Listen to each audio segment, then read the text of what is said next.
हाय, hello, नमस्कार. Welcome back to my channel. कसे आहात सगळे? आय होप तुम्ही खूप छान, मस्त आणि मजेत असाल. काल रात्री आम्ही 9:30 वाजता घरी आलो होतो. त्यानंतर डिरेक्टली जे आहे ते झोपून गेलो, कारण का गावाकडे खूप जास्त थंडी पडलेली आणि आज सकाळी पण जे आहे ते आम्ही खूप उशिरा उठलेलो आहे. आणि ना हा आमच्या घराच्या मागच्या साईडचा जो आहे तो व्ह्यू आहे. आणि हे जे मोठं झाड दिसते ते जांभळीचं आहे आणि याला उन्हाळ्यात खूप जास्त जांभळं लागतात. त्यानंतर आंब्याची झाडं आहेत, आवळ्याचं झाड आहे आणि अशी बरीचशी जी आहे ते इथे पाठीमागे झाडं आहेत. पेरूचं पण झाड आहे आणि ना खूप छान वाटतं इकडे पाठीमागच्या साईडला. पण थंडी पण तेवढीच आहे आणि ना ही जर रानं भिजवली ना तर त्यातल्या त्यात आणखीन जे आहे ते गार लागतं. आणि ना हा केक बघा, मी जो आहे तो तिकडून बनवून आणला होता. याची जर रेसिपी तुम्हाला हवी असेल तर ती मी ऑलरेडी शॉर्टमध्ये शेअर केलेली आहे, नक्की जाऊन बघा. आणि आता ना दुपार झालेली आहे, म्हणजे सकाळचं सगळं आवरून झालेलं आहे. स्वयंपाक वगैरे झालेला आहे, जेवण पण झालेलं आहे. आणि ना आता मग ही जी बॅग आणली होती ना त्या कपड्यांच्या घड्या घालायच्यात. म्हणजे रात्री आल्यानंतर आम्ही काहीच केलं नाही, डिरेक्टली जे आहे तशीच कपडे टाकली होती. त्यानंतर आता म्हटलं की ही कपडे सगळे आवरून ठेवूयात. आता मला आहे ना माहेरी निघायचं आहे. माहेरी जो आहे तो उद्या कार्यक्रम आहे. मग त्यासाठीच म्हटलं की आता आपण जे आहे ते आता दुपारी निघूया, जेणेकरून तिकडे गेल्यानंतर थोडीफार त्यांना हेल्प करता येईल. पण त्याच्या आधी आहे ना ह्या सगळ्या कपड्यांच्या घड्या घालायच्यात आणि हे कपडे सगळे जे आहे ते व्यवस्थित ठेवायचे आहेत. बघितलं तर फक्त आम्ही 2 दिवसासाठी आलो होतो, पण एवढी सारे कपडे घेऊन आलेली आहे. म्हणजे गावाकडे जे आहे ते थंडी खूप जास्त आहे, त्या अनुषंगानेच मी जे आहे ते कपडे आणले होते. माझी तर थोडीफार आहेत, पण आशूचीच जे आहे ते भरपूर कपडे आहेत. त्याची येत ना दरवेळेस असंच होतं. थोडी म्हणतात ना खूप जास्त कपडे होऊन जातात, कारण काय ना त्याची जी आहे ते कपडे खूप जास्त लागतात ना. इकडे आल्यानंतर आहे ना तो ना जास्त करून मातीत वगैरे खेळतो, त्यामुळे ना बरेचसे कपडे जे आहे ते त्याला आणावीच लागतात. आशूला आहे ना सर्दी झालेली आहे खूप जास्त प्रमाणात आणि त्याची आहेत ना औषधं मी सोबत घेऊन आलेले आहेत. सकाळी सला जे आहे ते औषधं दिलेली आहेत आणि इकडे आल्यानंतर आहे ना त्याला ही गाडी दिसली ना की एवढं जे आहे ते वाजवत बसतो ना. तर तुम्हीच बघा किती वेळा जे आहे ते हे एकच गाणं प्ले करतोय.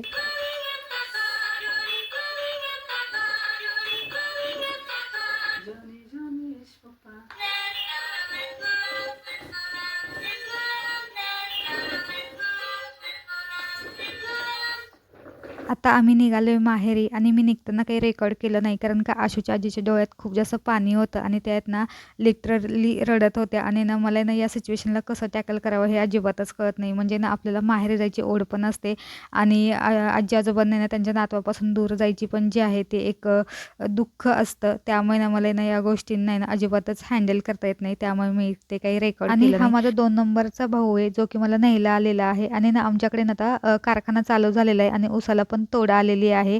आमच्या काही अजून ऊसाला तोड आलेली नाही आहे, पण हे बाकीच्यांचे जे आहे ते ऊसात आहेत ना कारखान्यात चाललेले आहेत. त्याच्यामुळे ना रस्त्यात प्रत्येक ठिकाणी तुम्हाला ट्रॅक्टर नाहीतर मग अशा बैलगाड्या दिसतील. काही काही ठिकाणी तुम्हाला हिरवीगार रानं पण दिसतील, ज्याच्यामध्ये गहू आहेत, कारण का इकडे जे आहे ते थंडीचं चांगलंच वातावरण झालेलं आहे. त्याच्यामुळे ना गव्हाला हे वातावरण अतिशय उपयोगी आहे.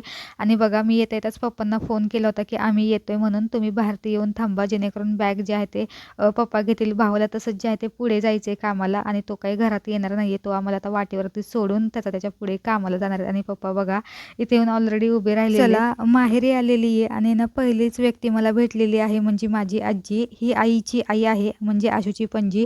आशू जी छान छान टकूची घालतो ना ती हिने शिवलेली आहेत. आता काही तिला शिवायला जमत नाही, त्याच्यामुळे तिने भरपूर अशी मला ऑलरेडी टकूची दिलेली आहे. आणि तिची विचारपूस चालू आहे की कधी आली, किती दिवस आहे, राहणार आहे की नाही, असं तिचं जे आहे ते चालू आहे विचारणं मला. आणि बघा आजी काय लिहिते, लिखित नामजप आहे ते तिचं लिखाण चालू आहे. तिला जेव्हा पण वेळ मिळतो तेव्हा ते असं नामजप लिहित बसते. त्याच्यानंतर आजीची विचारपूस केली आणि लगेचच जे आहे ते घराकडे निघाले. आई इथे ऑलरेडी येऊन उभी राहिली होती, कारण का आशूवरून जे आहे ते भाकर ओवाळून टाकायची होती. तसं तर ही प्रत्येक आजी करत असते. मम्मी पण जे आहे ते आम्ही कधीही तिकडून आलो की ना असंच तुकड्या त्याच्यावरून ओवाळून टाकतात. आणि बघा येऊन मला ना आता अर्धा 1 तास झालेला आहे, तरी आशू झोपायचं काही नाव घेत नाही. मला असं वाटलं होतं की आशू झोपेल, त्याच्यानंतर मला जे आहे ते निवांत वेळ मिळेल, पण आशू काही झोपायचं नाव घेत नाही. आणि हे बघा आईने ना आत्ता जस्ट लिंबाचं लोणचं घातलेलं आहे. जस्ट म्हणजे त्याला घालून आता बऱ्याच 8-10 दिवस झालं छान असं मुरलेलं आहे, उन्हामध्ये ठेवलेलं आहे. घरचीच लिंब आहेत आणि ना छान असं लिंबाचं लोणचं बघितल्यानंतर एकदमच जे तोंडाला पाणी सुटलेलं आहे. तसं तर ना हा लोणचं घालायचा अजिबातच सीझन नाही आहे, पण घरची लिंब आहेत आणि उन्हाळ्यात ना लिंब महाग होतात, त्यामुळे ना आईनं जे आहे ते आत्ताच लिंबाचं लोणचं घालून ठेवलेले आहे, जेणेकरून आहे ना उन्हाळ्यापर्यंत ते छान मुरेल आणि उन्हाळ्यात खायला छान लागेल. मला ऑलरेडी सांगून ठेवलेलं की जाताना तू पण थोडंसं लिंबाचं लोणचं घेऊन जा. म्हटलं की चला ठीक आहे. आणि ना मला भैयाचा फोन आला होता की तू गाडीत जे आहे ते ट्रायपॉड विसरून गेलेले. मग तेच ट्रायपॉड आणण्यासाठी मी परत माघारी गेले, ट्रायपॉड घेऊन आले. आणि ना येता येताच मला मामाची पण भेट झाली, म्हणजे ना आता संध्याकाळ झालेली आणि सगळेजण सगळेजण जे आहे ते रानातनं घरी यायला लागलेले आहेत. म्हटलं की चला मामाची पण विचारपूस करूयात. कारण की ना उद्या कार्यक्रम आहे आणि कार्यक्रम झाल्यानंतर लगेचच आम्हाला जे आहे ते पुन्हा माघारी निघायचं. मग एवढ्या सगळ्या घाईगडबडीत सगळ्यांचीच विचारपूस करणं जमत नाही. त्यामुळे ना आत्ता जेवढं पॉसिबल होते तेवढं मी सगळ्यांची विचारपूस करून घेते, जेणेकरून उद्या जे आहे ते मला जी घाईगडबड होणार नाही. बघा, उद्याच्या कार्यक्रमाची तयारी आई सारवण्यापासून करतीये. सणवार आला की तिचे ना असं सारवणं चालू असतं. तिचं म्हणणं पडतं की ना सारवल्यामुळे घराचं अंगण कसं शोभून दिसतं आणि त्याच्यावरती जर रांगोळी काढली तर ती आणखीनच शोभून दिसते. आणि मी तुम्हाला एका व्हिडिओमध्ये म्हटलं होतं की आमच्या घराच्या इथे ना फटा आहे, म्हणजे ना जो कॅनल असतो ना त्यात नाही ना थोडंसं पाणी सोडलेलं असतं शेतीसाठी. त्यालाच आम्ही जे आहे ते फटा म्हणतो. आता तुमच्याकडे याला काय म्हणतात माहीत नाही. अगदीच घराच्या शेजारी आहे, त्याच्यामुळे ना आई आहे ना इथे येऊन भांडी धुणं वगैरे काही असेल ना तिचं करत बसते. तिचं असं म्हणणं आहे की नळाच्या पाण्यात करण्यापेक्षा मोकळ्या पाण्यात आहे ना धुतलेलं की छान वाटतं आणि ना मोकळेपणाने जे आहे ते इथे धुता पण येतं. त्याच्यामुळे ना ती आहे ना बारीक सारीक काम जे असेल पाण्यातलं ते इथेच आणते करायला. आणि ही बघा घराशेजारची पपई खूप जास्त जे आहे त्या पपई या झाडाला लागलेले आहेत आणि बघा दिवस जे आहे ते मावळायला लागलेलं आहे. आशू जे आहे ते घरात बसलेलं आहे, त्याचं काहीतरी आजोबांसोबत चालू आहे. म्हटलं की चला आपण जे आहे ते थोडंसं फेरफटका मारून येऊयात. आणि ना हा जो आहे ना संक्रांतीचा घेवडा आहे ना तो आईने वेल लावलेला आहे आणि याला ना आता आहे ना शेंगा फुटलेल्या आहेत. म्हणजे बघा ह्या बारीक बारीक ज्या त्या शेंगा आलेल्या आहेत, संक्रांतीपर्यंत ह्या सगळ्या शेंगा आहेत ना छान अशा भरून येतील असं आईचं म्हणणं आहे. म्हणजे ना यांना ना संक्रांतीला या घेवड्याच्या शेंगा विकत आणायची काही गरज नाही. आणि तसंही आहे ना संक्रांतीला ना घेवडा खूप जास्त महाग होतो, याचा अनुभव मला आहे. माहेरी आलं की वेळ कसा निघून जातो अजिबातच कळत नाही. म्हणजे मी जे आहे ते दुपारी आले होते आणि डिरेक्टली जे आहे ते आता असं वाटते की रात्र झाली. म्हणजे मी मधल्या वेळात काही केलं की नाही हे मला आठवतच नाही. मी फक्त विचारपूस केली, एक फेरफटका मारला आणि तेवढ्यातच जे आहे ते संध्याकाळ झाली सुद्धा. आणि ना संध्याकाळच्या वेळेला ना आता स्वयंपाकाची पण जे आहे ते तयारीला लागलेलो आहे, कारण थंडी खूप जास्त पडली आहे आणि फरशी पण जे आहे ते खूप जास्त गार पडती आहे. त्याच्यामुळे थंडी वाऱ्याचं लवकर आवरून बसावं याच उद्देशाने जे आहे ते लवकर स्वयंपाकाला लागले आहे. आई पप्पांचा उपवास आहे त्याच्यामुळे ते काही जेवणार नाही आहे, त्यांच्यासाठी खिचडी बनणार आहे. आणि आज वहिनी म्हणाले की आपल्यासाठी जे आहे ते थालीपीठ बनवूयात. मग त्याचीच इथं मी ना जे आहे ते तयारी करायला घेतलेली आहे.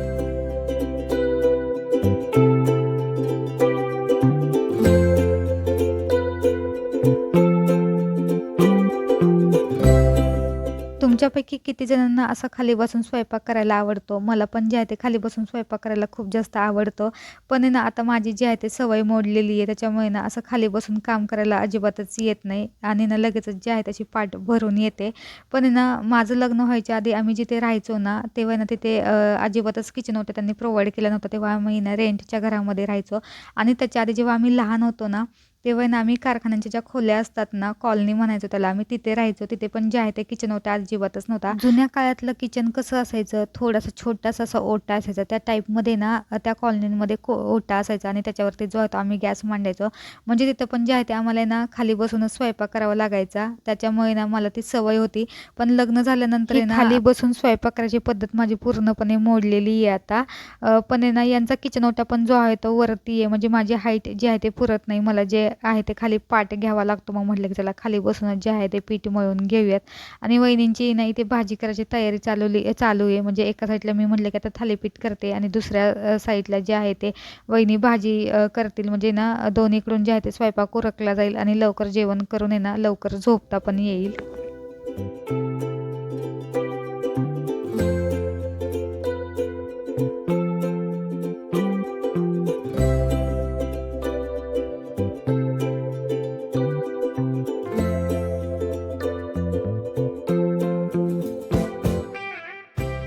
घरात जेव्हा सगळे कार्यक्रमांसाठी एकत्र येतात तेव्हा घर किती भरल्यासारखं वाटतं ना.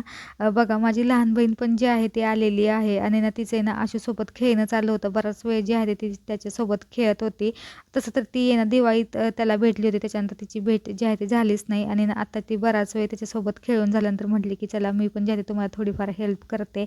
मग म्हटलं की चला तिला घेऊन जे आहे ते आपण थालीपीठ करूयात. असेच सगळ्यांनी सगळीकडून कामं केली तर कामं पण जे आहे ते लवकर होतील आणि आपल्याला ना निवांत गप्पा मारायला वेळ पण मिळेल. त्यामुळे ना आमची इथे ना लगबग चालू आहे. या सगळ्या गोंधळात तुम्ही म्हणाल की आशूला कुठे ठेवलेलं आहे, पण आहे ना आतापर्यंत माऊ जी आहे त्याच्यासोबत खेळत होती. पण माऊ मला हेल्प करायला आली. त्याच्यानंतर पप्पांना सांगितलं की तुम्ही जे आहे ते आशूकडे लक्ष ठेवा आणि ना पप्पांचं जे आहे ते आशूसोबत खेळणं चालू आहे. पप्पांनी त्याला काहीतरी वही पेन दिलेलं आहे आणि ना त्याच्यावरती ना रंगरंगोटी करायचं काम चालू आहे. फरशी तर एवढी गार पडलेली आहे ना बर्फासारखी, म्हणजे ना काही विचारूच नका. अशा फरशीवरती ना जर आहे ना सॉक्स न घालता चाललं ना तर कन्फर्म आहे की आज आजारी पडणार आहे. तर मी पण म्हटलं की थोड्या वेळाने माझं आवरलं की सॉक्स वगैरे घालून बसेल. आशूला पण जे आहे ते चांगली सर्दी झालेली आहे इकडे आल्यानंतर. त्याला ना ऑलरेडी मी आतनं एक टी-शर्ट घातलेलं आहे. वरून हे जे आहे ते चांगलं जाड असं जॅकेट आहे, त्याचं टकोचं घातलेलं आहे. खाली पायात पण सॉक्स घातलेले आहेत. एवढीच जी आहे ती थंडी वाजते, म्हणजे आपल्यालाच हीच थंडी सहन होत नाही आहे, तर त्याला कशी होणार. आणि ना त्याला ना नेबुलायझर पण मी येताना ना घेऊन आले होते ट्यूब, आणि हे मशीन जे आहे ते वहिनींकडे ऑलरेडी होतं. म्हटलं की त्याला जे आहे ते नेबुलायझरची वाफ देऊयात, जेणेकरून त्याची सर्दी जी आहे ना जास्त वाढणार नाही आणि इथल्या इथे जी आहे त्याची सर्दी थांबेल.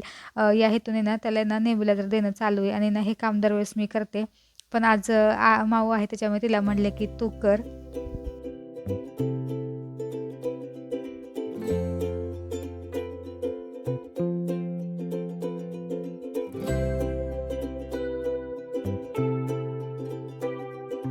हा माझा आहे ना मोठा भाऊ आहे आणि वहिनी आहेत, आणि ही माझी ना छोटी बहीण आहे. उद्याच्याच कामाचं त्यांचं प्लॅनिंग वगैरे सगळं चालू आहे, कसं करायचं काय करायचं. थोडी आर्ग्युमेंट पण आहे त्याच्यामध्ये, थोड्याशा गप्पा वगैरे सगळंच मिळून आलेले. कारण सगळ्यांची जी आहे ते धावपळ होते, त्याच्यामुळे थोडीफार चिडचिड तर अशा वेळेस होतेच. पण चला, ते सगळं जे आहे ते इग्नोर करा. आणि छोट्या बहिणीचं असं म्हणणं होतं की ना माझ्या एका हातावरती मेहंदी काढते, नाही ना ऑलरेडी तिच्या एका हातावरती मेहंदी काढली होती, पण आहे ना दुसऱ्या हातावरती मेहंदी काढता काय तिला येत नव्हती. मग म्हटलं की चला आपणच जे आहे ते हे काम करूयात.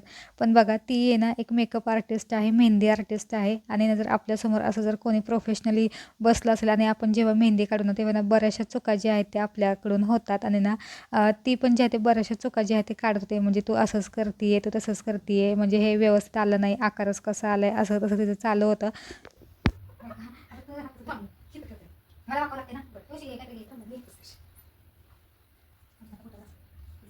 किंवा फक्त आहे ना असे हे असे फक्त असे काढले सांगते पण चालेल. ते ना वरती डॉट्स भरपूर प्रेस करायचं वर, हां, आणि खाली वर पण हां प्रेस कर पण हां प्रेस कर. मी ते पण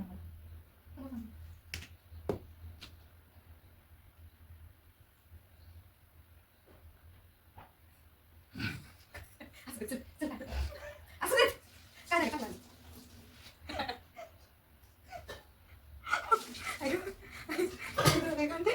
काढकी काय काय काय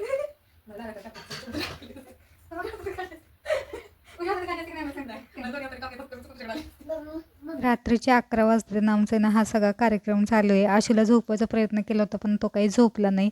आणि ना हिची मेहंदी काही संपायचं नाव घेत नाही, कारण का तिच्या ना बऱ्याचशा इन्स्ट्रक्शन होत्या, हे असं काढ तसं काढ. मग म्हटलं की चला तिला जसं हवं आहे तसं काढूया. मेहंदी काढता काढताना मला एकदमच हसायला आलं, का आलं माहीत नाही, पण आहे ना एकदमच आहे ना माझं हसूच आवरलं नाही. म्हटलं की चला ते पण जे आहे ते थोडंसं तुमच्यासोबत शेअर करूयात. आणि ना बऱ्याच वर्षांनी आहे ना मी ना तिच्या हातावरती मेहंदी काढते, म्हणजे ना जेव्हा लग्नाच्या आधी ना मी तिच्या हातावरती मेहंदी काढली होती असं मला आठवते. आता मला कन्फर्म माहीत नाही मी काढली होती की नाही, पण आहे ना बऱ्याच वर्षांनी हा आहे ना मला चान्स मिळालेला आहे.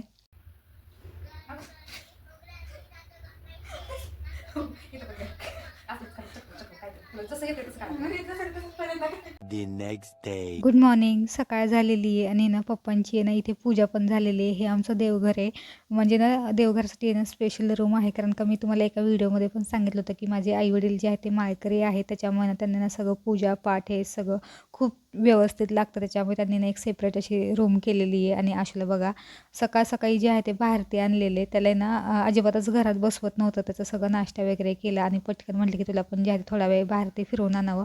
आणि बाहेर ते फिरवायला आणले खरं, पण त्याला ना आता घरीच यायचं नाही आहे, म्हणजे ना त्याची जी आहे ते आंघोळ वगैरे सगळं बाकी आहे. आणि ना आता येत ना थोड्या वेळाने ना पाहुणे वगैरे यायला पण सुरुवात होईल, तरी ना त्याला घरात यायचं नाही आहे, त्याला जे आहे ते बाहेर तेच खेळायचं आहे. इकडे कसं आहे ना सगळं मोकळं वातावरण आहे, त्याला ना जे हवं आहे ते सगळं बघायला मिळतं, म्हणजे ट्रॅक्टर गाड्या किंवा ह्या गाई सगळं इथं आहे, त्याच्यामुळे ना त्याचं ना मस्तपैकी निवांत बाहेर ते खेळणं चालू आहे. आणि कार्यक्रम असला की बघा प्रत्येकजण जे आहे ते कामामध्ये बिझी असतो, मग याच्याकडे लक्ष द्यायला कोणीच नाही आहे. मग म्हटलं की चला आपणच जे आहे ते आशूकडे लक्ष द्यावं, कारण काय ना कार्यक्रमाच्या वेळेस आपल्याला काय काम करावं हे काही कळत नाही. घरामध्ये जरी आपण काम करायला गेलो तरी आपल्याला काही गोष्टी कुठे ठेवल्यात हे काही कळत नाही, आणि मग असं होतं की आपण मध्ये मध्ये लुडबुड करतो की काय. त्याच्यामुळे ना जी बसकी कामं असतात ना, म्हणजे लसूण सोलायचं किंवा वेगळी काही अशी बसून कामं करायची असतात ना, ती म्हटलं की मी करते, पण आता सध्या काही तशी कामं नाही आहेत. मग म्हटलं की चला आशूसोबत जे आहे ते थोडा वेळ आपणच बाहेर ते जावं. आईला आणि पप्पांना मी म्हटलं होतं की तुम्ही जे आहे ते आशूसोबत जा, पण ना त्यांची पण कामं चालू आहे, त्याच्यामुळे त्यांनी मलाच ऑलरेडी जे आहे ते त्याच्याकडे पाठवलेले.